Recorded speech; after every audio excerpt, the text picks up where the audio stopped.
Wake Up Tucson leads the charge for a fiscally responsible, business-friendly vision for Tucson's survival. Now mornings 6 to 8 on AM 1030 KVOI, The Voice. All right, 7:22 in the morning. Chris and Joe with Pima County Administrator Chuck Huckelberry. Welcome back. Chuck, if you got a phone call, 790-2040. Hey, I don't know. I know you have numbers rattling around your brain constantly.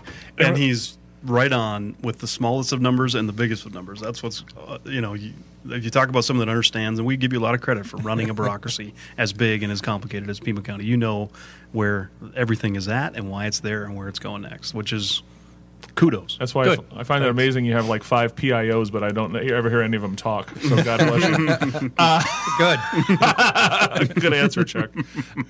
Assessments. When the people get their assessments and they get ticked off, I don't know if you know this number, what percentage of people actually contest their assessment? Usually it's pretty small. My guess is it's probably below 10%. And, wow. And what happens is that it's a two-step process. One is the local assessor, and then if, in fact, the person's not satisfied with the local assessor, they can take it to the State Board of Equalization. And, frankly, then that's the 2 administrative steps. And if they're still not happy, they take it to Superior Court. And the tax court in Arizona is, we're settling those cases all the time.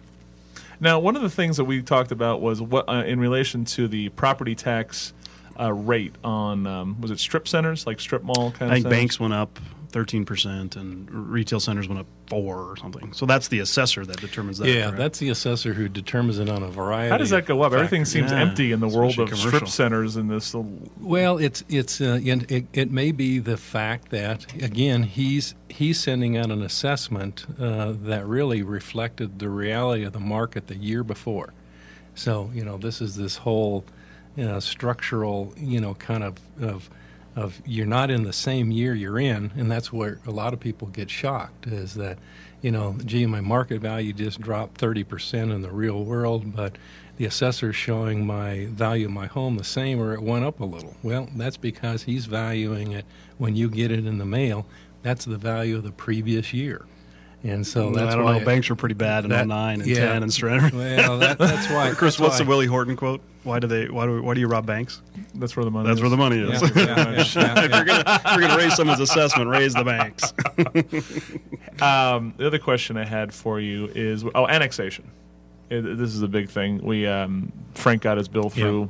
And signed about annexation. Quick bracket. Absolutely. This is why we have Joe Higgins. Pima County's 36% unincorporated, or right around that number. Yeah, that's about right. Of population that lives in unincorporated areas.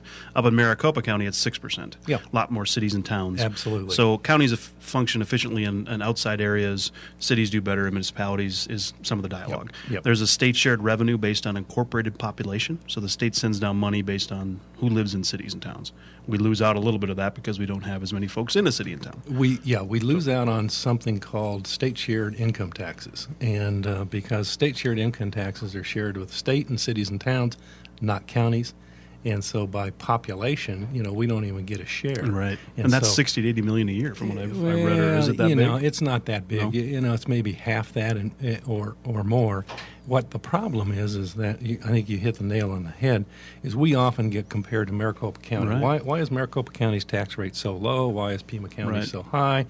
Well, one of the factors, if you were to normalize and say, well, we provide services to a very large unincorporated population. Roads, police, sheriffs, those kind of things. That's probably about a good 20% of our tax base primary, and so it would be lower. The other thing in Maricopa, they have the pleasure of having a sales tax to operate their jail. Right. We operate our jail basically out of the primary general fund, which is a primary property tax. Now they have a hospital on top of that. They went ahead and got the legislature a few years ago to unload their hospital from their primary property tax rate and put it into the secondary property tax. Kind of like a library? Kind of like a library district.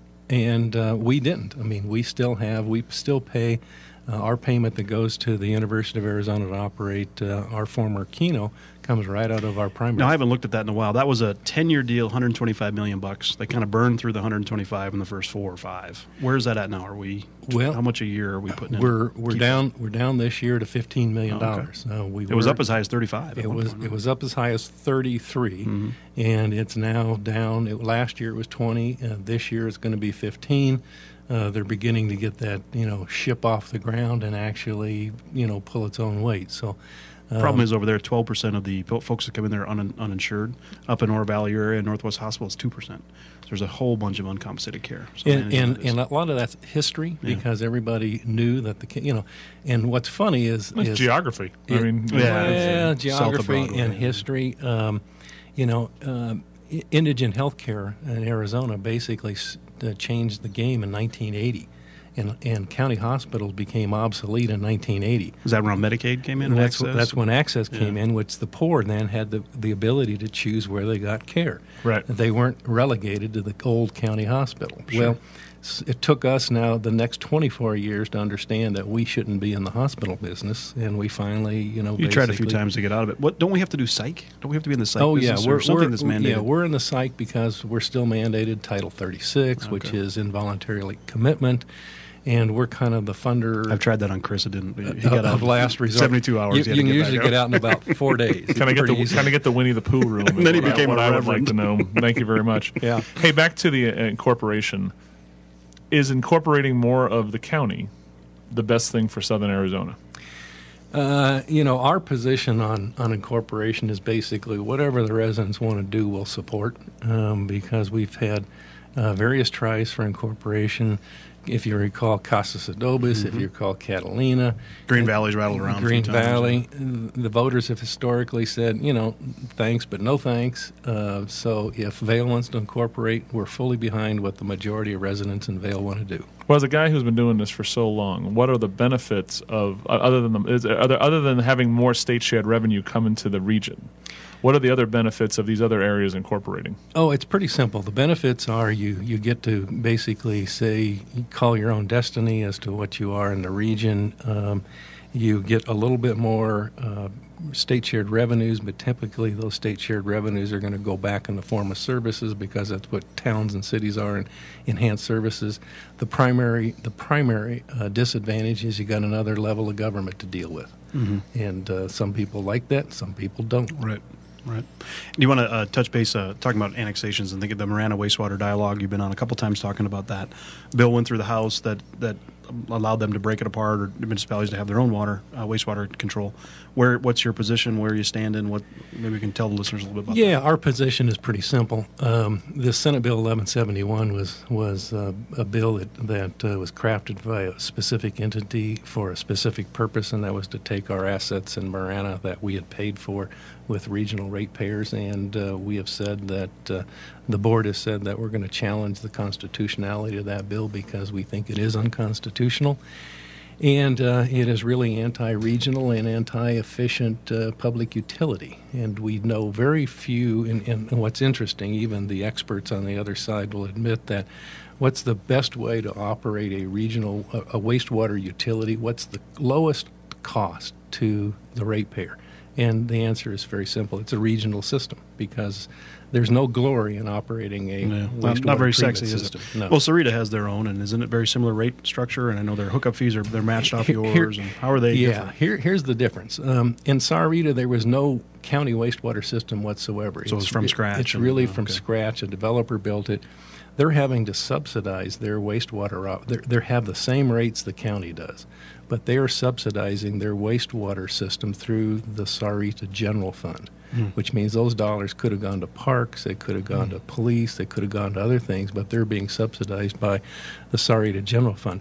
Our wastewater utility has never been subsidized by our general fund and never will. But rates have been going up pretty substantially over 8 to 10% the last 4 or 5 years too. Yeah. So. And you have a big EPA issue kind of looming. And those rates are going to peak and then start to drop here in the next two to 3 years because we have this mandate that says, put the gun to your head. Now, we pick on you a little bit about the bonding for wastewater because it seems like we bonded for Roger Road 3-4 times, smell control, odor control. I mean, what are we missing here? Well, when you have a $400 million project and you bond for it 1 year, one time period for 100, the next time period for another 100. It's just. But are we moving it towards that final compliance EPA, or is it starting over every time? No, it's basically on track to, basically in Roger Road is going to be a complete rebuild. Wasn't that a company coming in to doing it? And Contract's already they're been. going to run it and everything too, right? That's correct. Yeah. Contract's already been awarded. It's what we call the design, build, operate, where Right. they not only design it, they build it, and they operate it. In our view, in a number of studies that we've done, that's the lowest possible cost to the ratepayer. Takes you out of the water management business and puts it in the private sector. That's correct. All we are is a manager. Right. Let's bring this wastewater thing to a complete circle before we go to break. So that means the Pima County Attorney's Office is going to be filling all their FTEs as much as possible. That's what 790-2040 is the number. We have Pima County Administrator Chuck Huckelberry sitting in with us today. Absolutely going to break. I will talk to Mr. Fader. I thought he was coming on tomorrow, but if I could have Chuck Huckelberry and the famous chicken on at the same time, this is AM radio. Holy cow. Wake up, Tucson, 1030, KVUI The Voice.